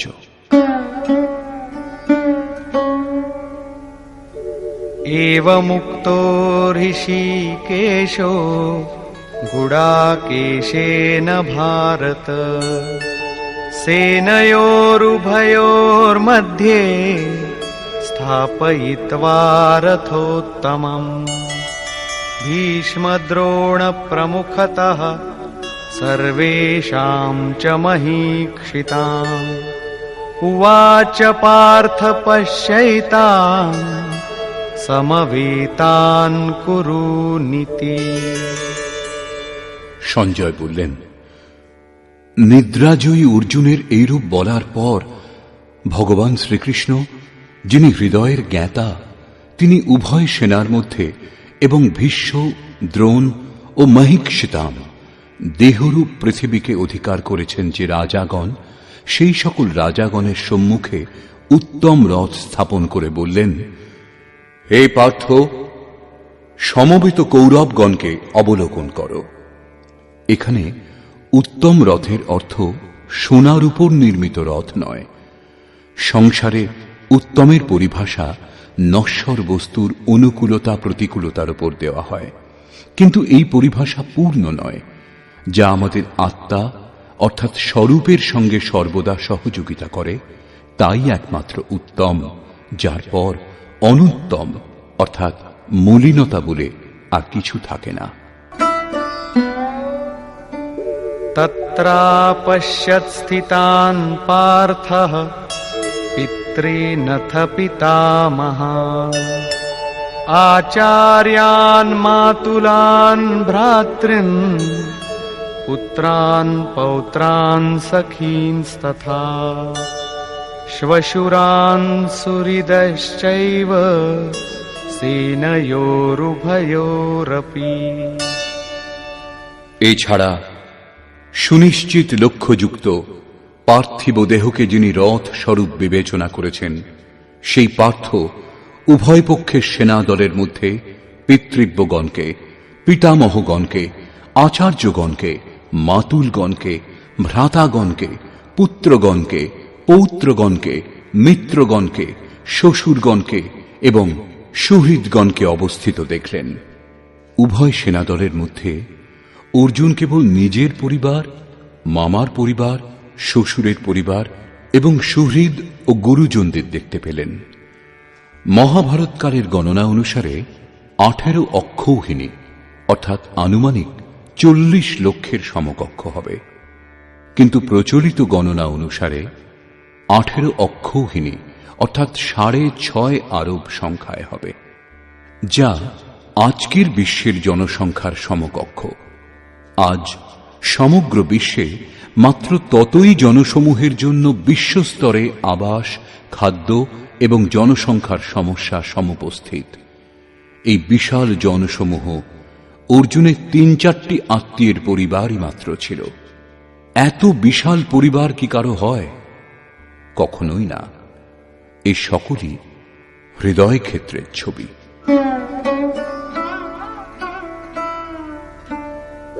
তান সমীক্ষ্য স কৌন্তেয়ঃ সর্বান বন্ধূনবস্থিতান কৃপয়া পরয়াবিষ্টো বিষীদন্নিদমব্রবীৎ। কুন্তিপুত্র অর্জুন সেই বন্ধুগণকে যুদ্ধক্ষেত্রে অবস্থিত দেখে অত্যন্ত করুণাপূর্ণ হয়ে শোক করতে লাগলেন, কারণ দেখলেন এরা সকলেই তাঁর নিজের আত্মীয় স্বজন। অতএব বললেন, অর্জুন উবাচ।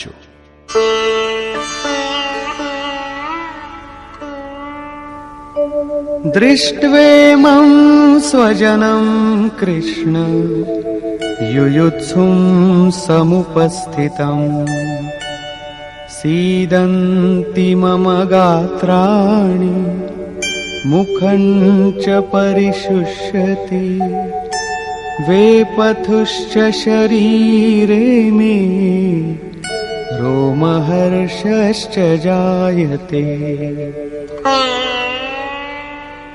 হে কৃষ্ণ, আত্মীয় স্বজনকে যুদ্ধার্থ উপস্থিত দেখে আমার অঙ্গ প্রত্যঙ্গাদি অবসন্ন, আমার মুখ শুষ্ক হচ্ছে, আমার শরীর কম্পিত ও রোমাঞ্চিত হচ্ছে। এখানেই শেষ নয়।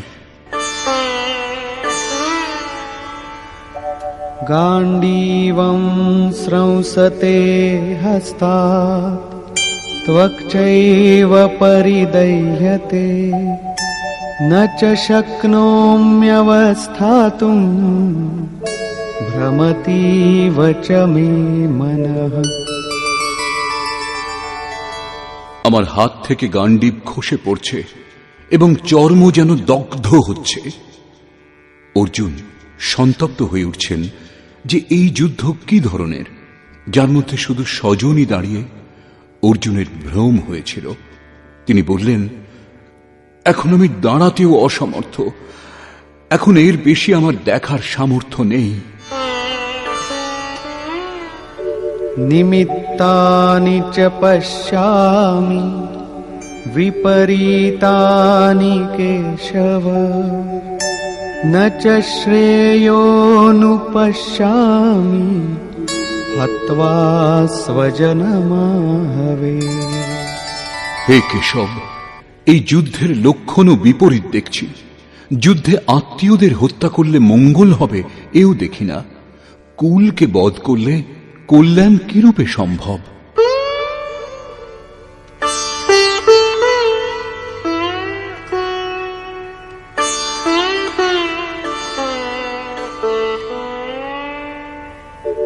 न काङ्क्षे विजयं कृष्ण न च राज्यं सुखानि च किन्नो राज्येन गोविन्द किं भोगैर्जीवितेन वा।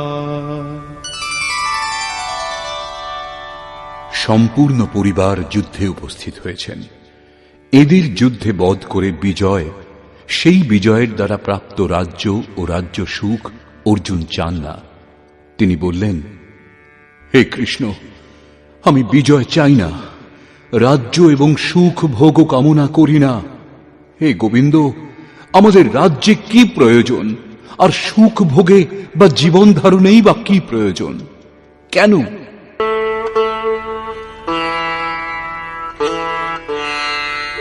येषामर्थे काङ्क्षितं नो राज्यं भोगाः सुखानि च तैमेव स्थिता युद्धे प्राणान् त्यक्त्वा धनानि च। যাদের জন্য রাজ্য ভোগ ও সুখাদি আমার অভিলষিত, সেই স্বজনগণই প্রাণের আশা ত্যাগ করে যুদ্ধে উপস্থিত হয়েছেন। আমার রাজ্য অভিলষিত ছিল কিন্তু পরিবার নিয়ে, ভোগ সুখ ও ধনাদির পিপাসা ছিল কিন্তু তার স্বজন ও পরিবারকে নিয়ে ভোগ করাচ্ছিল। কিন্তু যখন তারা সকলেই প্রাণের আশা ত্যাগ করে যুদ্ধে উপস্থিত হয়েছেন, তখন আমার সুখ ভোগ বা রাজ্যের প্রয়োজন নেই। এ সকলই এদের জন্য প্রিয় ছিল। এদের থেকে পৃথক হয়ে এ সকলের আমার আর প্রয়োজন নেই। যতক্ষণ পরিবার থাকে ততক্ষণ এই কামনাগুলিও থাকে। কুঁড়ে ঘরে বাস করে যে ব্যক্তি, সেও নিজের পরিবার, বন্ধু এবং আত্মীয়দের বধ করে বিশ্বের সাম্রাজ্য স্বীকার করবে না। অর্জুনের বক্তব্য এই যে ভোগ, যুদ্ধে জয়লাভ আমি চেয়েছিলাম, কিন্তু যাদের জন্য চেয়েছিলাম যখন তারাই থাকবে না, তখন আর আমার ভোগের কি প্রয়োজন? এই যুদ্ধে আমি কাকে বধ করব?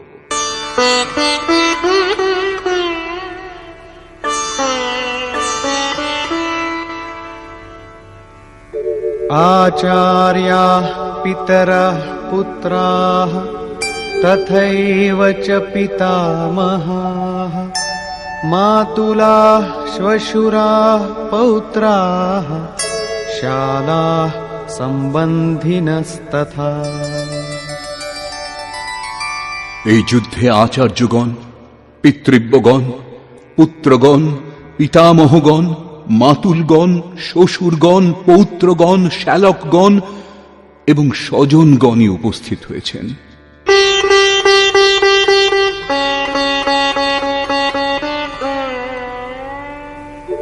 एतान्न हन्तुमिच्छामि घ्नतोऽपि मधुसूदन अपि त्रैलोक्यराज्यस्य हेतोः किन्नु मही कृते। হে মধুসূদন, এরা আমাকে বধ করলেও ত্রৈলোক্য রাজ্যের জন্য আমি এদের বধ করতে চাই না।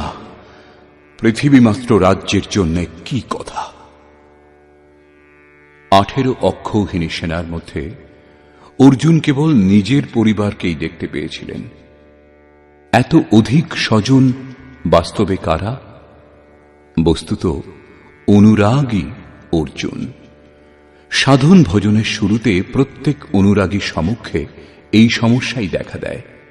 সকলেই চায় সাধন ভজন করে পরম সত্যকে লাভ করতে, কিন্তু জ্ঞানী সদ্গুরুর সংরক্ষণে অনুরাগী সাধক যখন ক্ষেত্রজ্ঞের সংঘর্ষ অনুভব করেন, তাকে কার কার সঙ্গে যুদ্ধ করতে হবে বুঝতে পারেন, তখনই হতাশ হয়ে পড়েন। তিনি চান তার পিতার পরিবার, শ্বশুরের পরিবার, মামার পরিবার, সুহৃদ, বন্ধু এবং গুরুজন সবাই সঙ্গে থাকুন, সকলেই সুখী থাকুন এবং এদের সকলকে সুস্থিত করে তিনি পরমাত্ম স্বরূপ লাভও করে নেবেন। কিন্তু যখন জানতে পারেন আরাধনার পথে অগ্রসর হতে হলে পরিবার ত্যাগ করতে হবে, এই সম্বন্ধগুলির মোহ থেকে মুক্ত হতে হবে, তখনই তিনি অধীর হয়ে ওঠেন। পূজ্য মহারাজজি বলতেন, মৃত্যু হওয়া এবং সাধু হওয়া একই ব্যাপার। সাধুর জন্য এই পৃথিবীতে কেউ জীবিত থাকলেও গৃহ সম্বন্ধীয় কেউই থাকবে না। যদি থাকে তাহলে সম্বন্ধ বিদ্যমান, মোহ শেষ হয়েছে কোথায়? পূর্ণ ত্যাগ অর্থাৎ সম্বন্ধের অস্তিত্ব বিলীন হবার পরেই সাধক জয়লাভ করেন। এই সম্বন্ধগুলির প্রসারই জগৎ, অন্যথা জগতে আমার বলে কি আছে?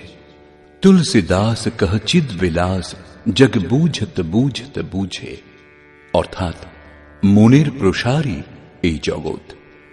যোগেশ্বর শ্রীকৃষ্ণ মনের প্রসারকেই জগৎ বলে সম্বোধন করেছেন। যিনি এর প্রভাব রোধ করতে সক্ষম হয়েছেন, তিনি চরাচর বিশ্ব জয় করেছেন। ইহৈব তৈর্জিতঃ সর্গো এষাম সাম্যে স্থিতম মনঃ। এমন কথা নয় যে কেবল অর্জুনই অধীর ছিলেন। সকলের হৃদয়েই অনুরাগ আছে।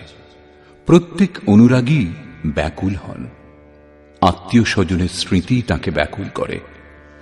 সাধনার আরম্ভে প্রত্যেক সাধক চিন্তা করেন যে ভজন করে কিছু লাভ হলে এদের সঙ্গে তা ভোগ করা যাবে, সকলেই সুখী হবে। কিন্তু যখন এরা সঙ্গে থাকবে না, তখন সুখের আর কি প্রয়োজন? অর্জুনের দৃষ্টি রাজ্য সুখ পর্যন্তই সীমাবদ্ধ ছিল। তিনি ত্রিলোকের সাম্রাজ্যকেই সুখের পরাকাষ্ঠা ভেবেছিলেন। এর বেশি কোনো সত্য আছে একথা অর্জুন এখনো জানেন না।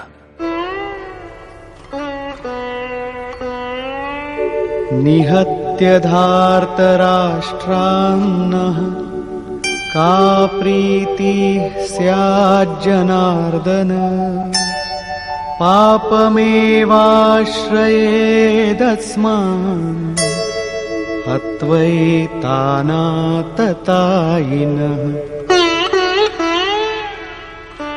হে জনার্দন, ধৃতরাষ্ট্রের পুত্রগণকে বধ করলে আমাদের কি সুখ হবে? যেখানে ধৃতরাষ্ট্র অর্থাৎ ধৃষ্টতার রাষ্ট্র তার থেকে উৎপন্ন মোহরূপ দুর্যোধনাদিকে বধ করলে আমাদের কি আনন্দ হবে? এই সকল আততায়ীকে হত্যা করলে আমাদের পাপই আশ্রয় করবে। জীবন যাপনের তুচ্ছ লাভের জন্য যে অনীতির সাহায্য নেয় তাকে আততায়ী বলে, কিন্তু যে আত্মোন্নতির পথে অবরোধ সৃষ্টি করে সে আরো বড় আততায়ী। আত্মদর্শনে বাধক কাম, ক্রোধ, লোভ, মোহ এইসবই আততায়ী।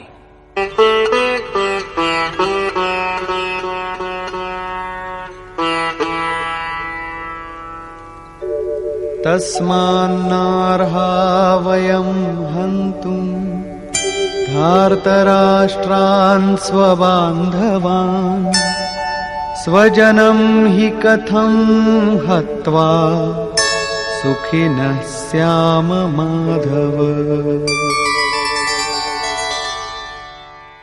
অতএব হে মাধব, স্বীয় বান্ধব ধৃতরাষ্ট্রের পুত্রগণকে আমাদের বধ করা উচিত নয়। স্ববান্ধব কিরূপে? তারা সকলেই তো শত্রু ছিল। বস্তুত শরীরের আত্মীয়তা অজ্ঞানজনিত। ইনি মামা, শ্বশুরবাড়ি, স্বজন সমুদায় এ সকলই অজ্ঞান। যখন এই দেহটাই নশ্বর, তখন এর কুটুম্বিতাই বা কি করে শাশ্বত হবে? যতক্ষণ মোহ, ততক্ষণই আমার সুহৃদ, আমার পরিবার, আমার জগৎ। মোহ নেই তো কিছুই নেই। সেজন্য অর্জুন শত্রুদেরও স্বজন রূপেই দেখতে পেয়েছিলেন। তিনি বলছেন যে নিজ কুটুম্বকে বধ করে আমরা কিরূপে সুখী হব? যদি অজ্ঞান ও মোহ না থাকে তবে কুটুম্বেরও কোনো অস্তিত্ব নেই। এই অজ্ঞানই আবার জ্ঞানেরও প্রেরক। ভর্তৃহরি, তুলসীদাস এমন অনেক মহাপুরুষ বৈরাগ্যের প্রেরণা তাদের স্ত্রীর কাছ থেকে পেয়েছিলেন। কেউ বা বিমাতার ব্যবহারে ব্যথা পেয়ে বৈরাগ্যের পথে এগিয়ে গেছেন, এও দেখা গেছে।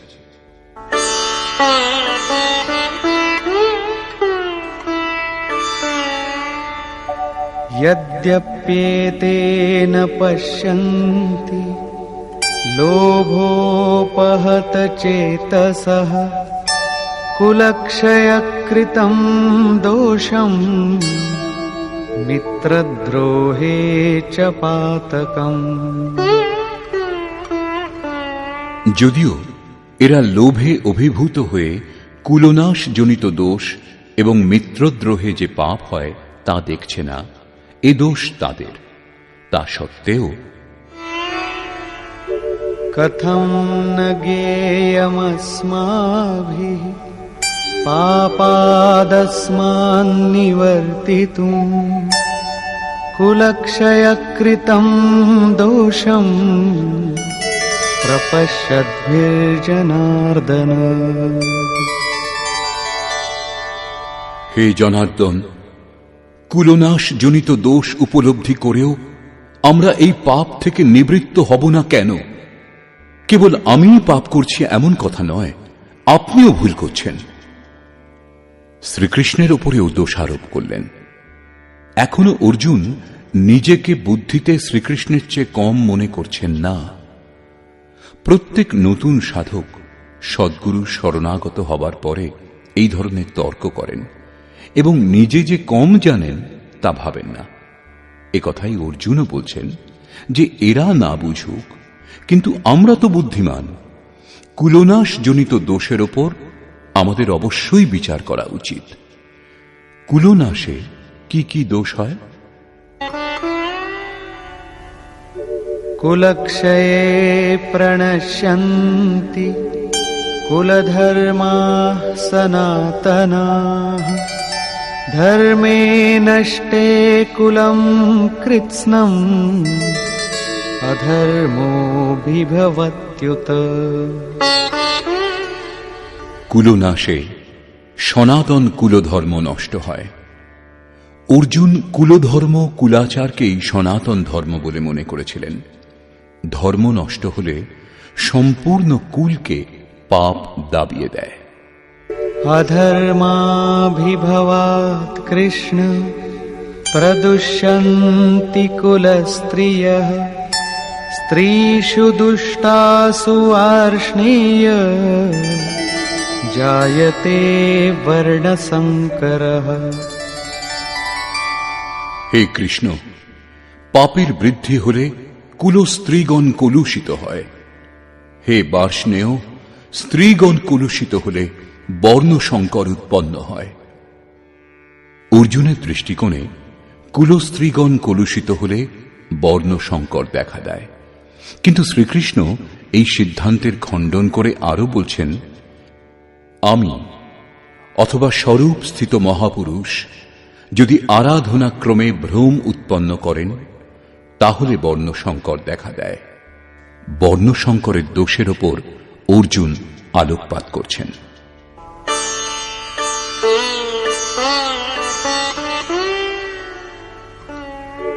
संकरो नरकायैव कुलघ्नानां कुलस्य च पतन्ति पितरो येषां लुप्तपिण्डोदकक्रियाः। বর্ণসংকর হলে কুলনাশকগণ এবং কুল নরকে পতিত হয়। যাদের পিণ্ডক্রিয়া লুপ্ত হয়েছে তাদের পিতৃপুরুষগণ পতিত হন, বর্তমান নষ্ট হয়, পিতৃপুরুষগণ স্খলিত হন এবং উত্তর পুরুষদেরও পতন হবে। শুধু তাই নয়, दोषैरेतैः कुलघ्नानां वर्णसंकरकारकैः उत्साद्यन्ते जातिधर्माः कुलधर्माश्च शाश्वताः। এই সকল বর্ণসংকর কারক দোষের দ্বারা কুল এবং কুলঘাতকগণের সনাতন কুলধর্ম এবং জাতি ধর্ম নষ্ট হয়। অর্জুন মনে করতেন কুলধর্ম সনাতন, কুলধর্মই শাশ্বত, কিন্তু শ্রীকৃষ্ণ একথা খণ্ডন করে বললেন, আত্মাই সনাতন শাশ্বত ধর্ম। বাস্তবিক সনাতন ধর্মকে জানার আগে মানুষ ধর্মের নামে কোনো না কোনো চিরাগত কুরীতি মেনে চলে। তেমনি অর্জুনও যা জানতেন শ্রীকৃষ্ণের অনুসারে তা কুপ্রথা। उत्सन्नकुलधर्माणां मनुष्याणां जनार्दन नरके नियतं वासो भवतीत्यनुशुश्रुमा। হে জনার্দন, যাদের কুলধর্ম নষ্ট হয়েছে তাদের অনন্তকাল নরকে বাস করতে হয়, এইরূপ আমি শুনেছি। কেবল কুলধর্মই নষ্ট হয় না, পরন্তু শাশ্বত সনাতন ধর্মও নষ্ট হয়ে যায়। যাদের ধর্ম নষ্ট হয় তাদের অনন্তকাল পর্যন্ত নরকে বাস করতে হয়, এটা আমি শুনেছি, দেখিনি, কেবল শুনেছি। अहो बत महत्पापं कर्तुं व्यवसिता वयं यद्राज्यसुखलोभेन हन्तुं स्वजनमुद्यताः। দুঃখের বিষয় যে আমরা বুদ্ধিমান হয়েও মহা পাপ করতে প্রবৃত্ত হয়েছি। রাজ্য সুখের লোভে নিজ কুলকে হত্যা করতে উদ্যত হয়েছি। এখনো পর্যন্ত অর্জুন নিজেকে কম জ্ঞাতা বলে মনে করছেন না। শুরুতে প্রত্যেক সাধক এইরূপই বলেন। মহাত্মা বুদ্ধও বলেছেন, মানুষ আংশিক অবগত হলে নিজেকে মহাজ্ঞানী বলে মনে করেন, যখন অর্ধেকের বেশি অবগত হন তখন নিজেকে মহামূর্খ বলে মনে করেন। তেমনি অর্জুনও নিজেকে জ্ঞানীই ভাবছেন। তিনি শ্রীকৃষ্ণকেই বোঝাচ্ছেন যে এই পাপ থেকে পরম কল্যাণ হবে এমন কথাও নয়, কেবল রাজ্য সুখের লোভে পড়ে আমরা কুলনাশ করতে উদ্যত হয়েছি, খুব ভুল করছি। কেবল আমিই ভুল করছি এমন কথা নয়, আপনিও ভুল করছেন। শ্রীকৃষ্ণকেও নাড়া দিলেন। অবশেষে অর্জুন নির্ণয় করলেন, यदि मामप्रतीकारम् अशस्त्रं शस्त्रपाणयः धार्तराष्ट्रारणे हन्युः तन्मे क्षेमतरं भवेत्। প্রতিকার রহিত এবং নিরস্ত্র আমাকে যদি শস্ত্রধারী ধৃতরাষ্ট্রপুত্রগণ যুদ্ধে বধ করেন, তাতে আমার অধিকতর কল্যাণ হবে।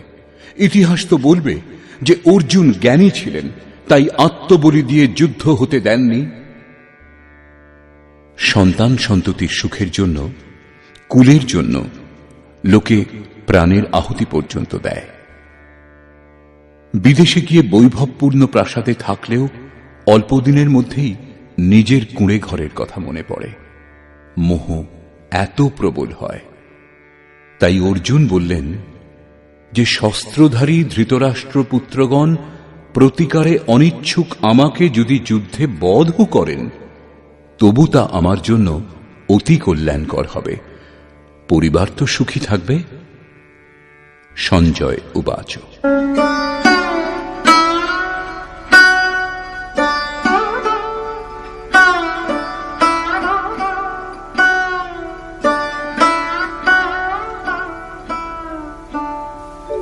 एवमुक्त्वार्जुनः सङ्ख्ये रथोपस्थ उपाविशत् विसृज्य सशरं चापम् शोकसंविघ्नमानसः।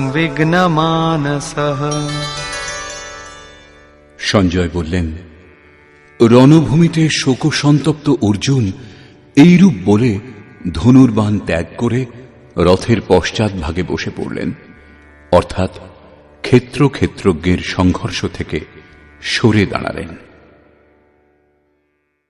নিষ্কর্ষ। গীতা শাস্ত্রে ক্ষেত্রজ্ঞের যুদ্ধের বর্ণনা করা হয়েছে।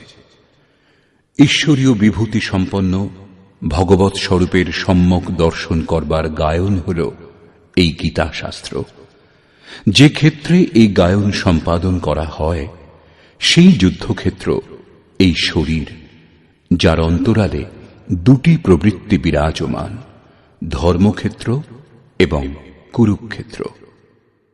যুদ্ধে প্রবৃত্ত সেনাসমূহের স্বরূপ এবং তাদের শক্তির আধার বর্ণিত হয়েছে। শঙ্খধ্বনির মাধ্যমে এদের পরাক্রম নির্ধারিত করা হয়েছে। তদনন্তর যে সেনার সঙ্গে যুদ্ধ করাচ্ছিল তাদের নিরীক্ষণ করা হল। এদের গণনা 18 অক্ষৌহিনী, অর্থাৎ প্রায় 6.5 আরব বলা হয়, কিন্তু এরা অনন্ত। এই প্রকৃতির দৃষ্টিকোণ দুটি, একটি ইষ্টন্মুখী প্রবৃত্তি, দৈবী সম্পদ, দ্বিতীয়টি বহির্মুখী প্রবৃত্তি, আসুরী সম্পদ। দুটিই প্রকৃতি, একটি ইষ্টের দিকে উন্মুখ করে, পরম ধর্ম পরমাত্মার দিকে নিয়ে যায়, অন্যটি প্রকৃতিতে বিশ্বাস করায়। প্রথমে দৈবী সম্পদের বৃদ্ধি করে আসুরী প্রবৃত্তিগুলিকে নিঃশেষ করা হয়।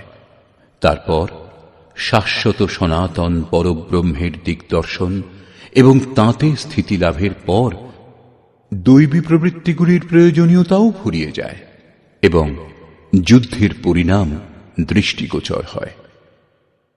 সৈন্য নিরীক্ষণের সময় অর্জুন কেবল নিজের পরিবারকেই দেখতে পেয়েছিলেন। যাঁদের বধ করার কথা ছিল তাঁরা স্বজনই ছিলেন। জীবের যত দূর পর্যন্ত সম্বন্ধ থাকে, জগতের বিস্তারও তার জন্য তত দূর পর্যন্তই হয়। অনুরাগের আরম্ভিক অবস্থায় পারিবারিক মোহই বাধা দেয়। সাধক যখন দেখেন পরিবারের মধুর সম্বন্ধ থেকে তার এত দূর বিচ্ছেদ হবে যেন তা কখনো ছিল না, তখন তিনি ব্যাকুল হন। স্বজনের প্রতি আসক্তি ত্যাগ করার পথে যত রকমের অকল্যাণই দেখতে পান, তিনি কুপ্রথার মাধ্যমে নিজেকে বাঁচাবার চেষ্টা করেন। ঠিক যেমন অর্জুন করেছিলেন। তিনি বলেছিলেন, কুলধর্মই সনাতন ধর্ম। এই যুদ্ধ হলে সনাতন ধর্ম লোপ পাবে, কুলস্ত্রীগণ ভ্রষ্টা হবে এবং বর্ণসংকর উৎপন্ন হবে। তাদের জন্ম কুল ও কুলনাশকদের অনন্তকাল পর্যন্ত নরকে বাস করার জন্যই হয়ে থাকে। অর্জুন নিজ বুদ্ধি অনুসারে সনাতন ধর্মের রক্ষার জন্য ব্যাকুল ছিলেন। তিনি শ্রীকৃষ্ণকে অনুরোধ করলেন যে আমরা বুদ্ধিমান হয়ে এই মহাপাপ কেন করব, অর্থাৎ শ্রীকৃষ্ণও পাপ করতে যাচ্ছেন। অবশেষে পাপ থেকে বাঁচবার জন্য আমি যুদ্ধ করব না, এই কথা বলে অর্জুন ধনুর্বাণ ত্যাগ করে হতাশ হয়ে রথের পশ্চাৎভাগে বসে পড়লেন। ক্ষেত্রজ্ঞের সংঘর্ষ থেকে সরে দাঁড়ালেন। টিকাকারগণ বর্তমান অধ্যায়ের নামকরণ অর্জুন বিষাদ যোগ করেছেন। অর্জুন অনুরাগের প্রতীক। সনাতন ধর্মের জন্য ব্যাকুল অনুরাগীর বিষাদ যোগই কারণ হয়। এই বিষাদ মনুর হয়েছিল। হৃদয় বহুত দুঃখ লাগ, জন্ম গয়ু হরি ভগত বিনু।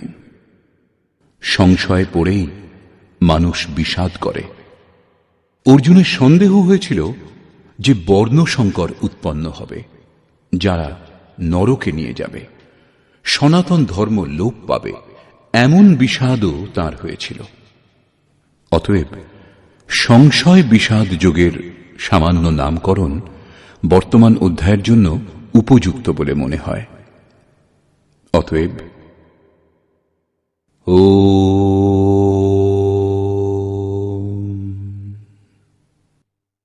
এই প্রকার শ্রীমদ্ ভগবত গীতারূপী উপনিষদ এবং ব্রহ্মবিদ্যা তথা যোগশাস্ত্র বিষয়ক শ্রীকৃষ্ণ এবং অর্জুনের সংবাদে সংশয় বিষাদ যোগ নামক প্রথম অধ্যায় পূর্ণ হল। এই প্রকার শ্রীমৎ পরমহংস পরমানন্দজির শিষ্য স্বামী অর্গড়ানন্দকৃত শ্রীমদ্ ভগবত গীতার ভাষ্য যথার্থ গীতাতে সংশয় বিষাদ যোগ নামক প্রথম অধ্যায় সমাপ্ত হল। আমাকে ভালোবাসলে সবাই এই চ্যানেলটিকে সাবস্ক্রাইব করে পাশে থাকো। আরও নতুন নতুন ভিডিও পাওয়ার জন্য আমার আশীর্বাদ সবসময় তোমাদের সঙ্গে থাকবে।